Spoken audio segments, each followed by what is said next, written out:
All right, guys, let's take a look at the Stowa 40 millimeter classic Type A dial.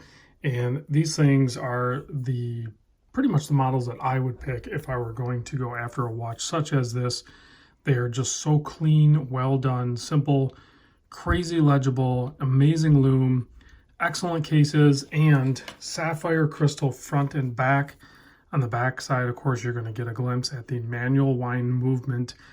These two here, thankfully, just randomly ended up with both of them in the watch room at the same time, but they're different. They're the same, but different, right? So the one on the right was purchased by Scott from Cedar Creek Leatherworks. I'll put a link to his Instagram down below if you want to check out some of his leather goods, which I've shown and I'll show you towards the tail end of the video. But he picked this up in February of 2020. This one has the ETA 2804 in it with 17 jewels, and I'll do some close-ups to kind of show the difference. There's not much difference, but there is a difference.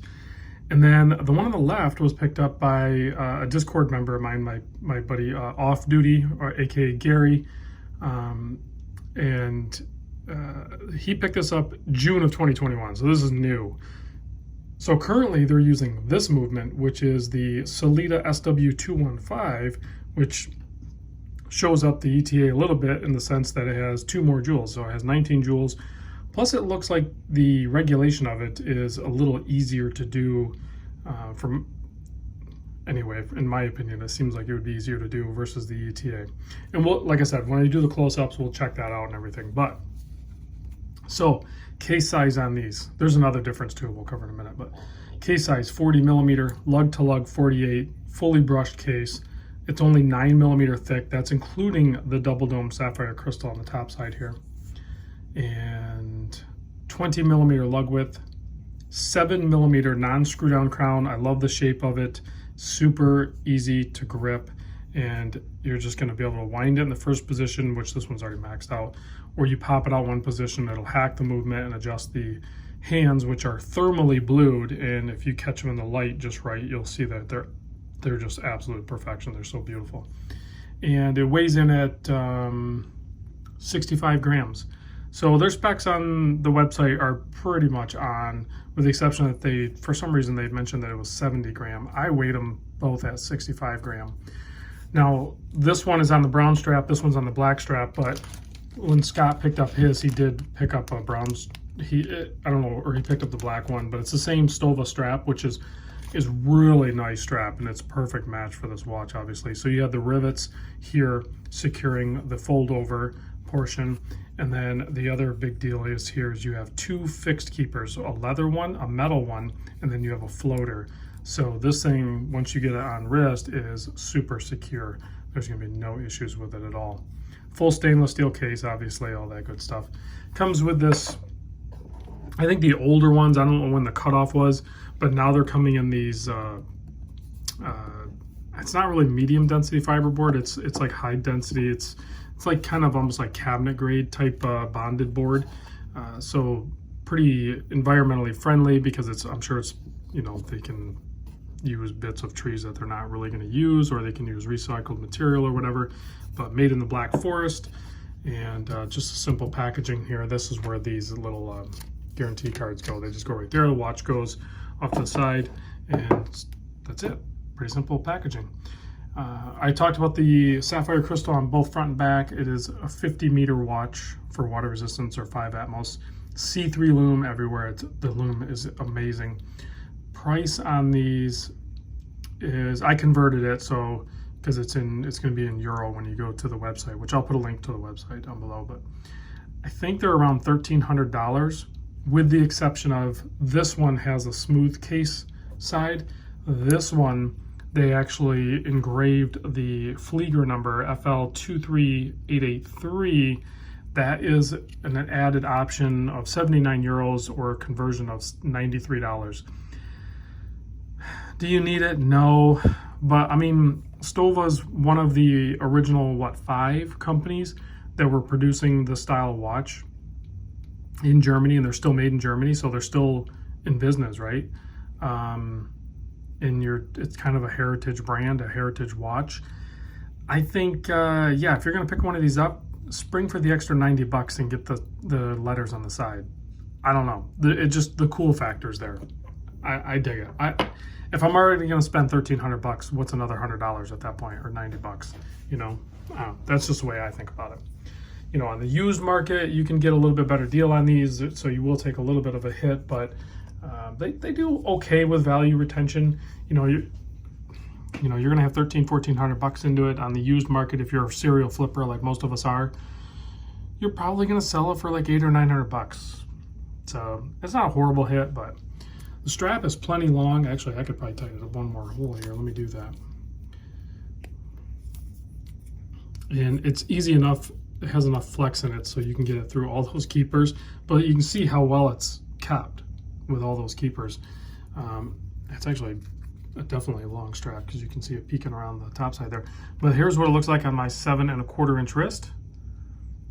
Nice, thin, compact, like, because it's, you know, 40 by 48 is, that's not really a small watch, but that's on the smaller side for what I've been wearing. But you know, for a lot of people, that's like a sweet spot. And then you got to remember too, this isn't a dive watch, so it doesn't have that dive bezel, so it's going to present a little bit larger on wrist. So, you know, for me, you know, typically if I like a 42, 41, you know, when I go non-diver pilot style like this, maybe bring it down to the 40, and it actually looks better, it looks cleaner, I think, because it's going to present larger. So a 42 in this would probably be too big, I guess is what I'm trying to say. Now you can get this, if we zoom in, you can get this sterile. So meaning that it wouldn't even say Stowa on the front. You can get it completely sterile. You can get it obviously with or without that, and you can get it in an automatic. So, but the automatic's going to be thicker, but it's only like what, 2 millimeter thicker, I think, or something. Listen, I'm a huge fan of automatic watches. I love them, right?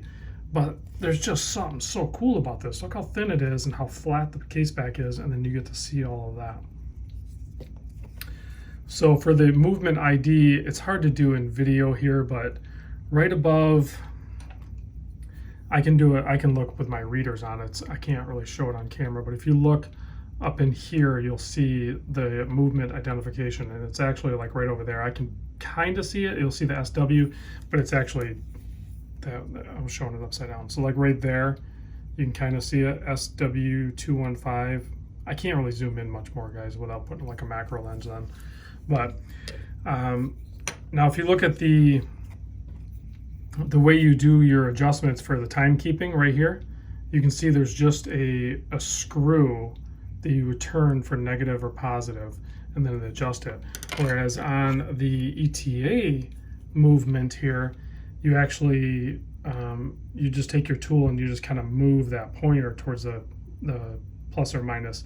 Now, the reason I say this one's easier is because it's going to be, I suspect, easier to control the turning of a screw to adjust that lever versus just moving that lever with a tool via friction, because it's going to be less likely to just move the little bits that you need to move it, because every little movement on that is a huge result when you go to time graph it. The other thing that's cool on this one is the Stowa printing on the bridge plate here, or the top plate, is a little bit deeper and a little more gold colored filled in it versus the Salida. If you look on the Salida, it doesn't look as deep, it's not as gold. I think on the ETA it looks a little nicer in my opinion. Plus you also have the jewel count listed right on that plate, whereas this one's a little more sterile. This is the Salida. You do get the little swirly bits on the bottom plate there. So, I mean, that's kind of cool. I guess it doesn't really matter. If you're going to be buying a new one, you're going to get this one. You're not going to get that one over there. So let's kill the lights. I went plenty long enough. Let's kill the lights and check the Loom on these.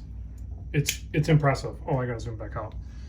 The Loom is crazy cool because it's loomed out everywhere. Plus that second hand is fully loomed. You know, they thermally blued the balance on it, but they loomed out the whole second hand. So it's just as much fun to watch it sweep at that 4 hertz in the daylight as it is when the lights go out. And C3 is long lasting and it's obviously bright. You can see that. these things are cool. So if you're looking at any of the pilot style watches, I definitely lean towards Stowa out of like the Laco. Like the IWCs are extremely cool, but they're also extremely expensive. So I think Stowa is that sweet spot that I find myself constantly being drawn to, versus there's some really cool Lacos out there, and I haven't even looked at some of the other brands, the Lange and all that stuff like that. But the Stowas are impressive. So anyway, thanks for watching, guys. I'll see you on the next vid. Oh yeah, real quick. Since Scott sent that in, I appreciate Scott and everything. I figured I'd plug his Instagram store. You can hit him up, just send him a message on Instagram. It's Cedar Creek Leatherworks. I'll put a link in the thing down below. But these are some of his goods he makes here. There's like a card holder thing. I forget what he said this was for. I think this holds cards as well. This is like a prototype. He's not sure if he's going to make it, but this is like a nice card holder, and they just, they smell so good. It's high quality stuff. I like the dark green stitching. He also has these Valet Trays. Way nicer, heavier duty built than some of the ones I've seen in the past. It's definitely thicker and higher grade leather overall. So if you're interested in some leather goods, and I'm sure if you talk to him, he could do some custom stuff, hit him up. Tell Scott I sent you at Cedar Creek Leather Works. What does that say? Cedar Creek Leather Works. So I'll put a link down below.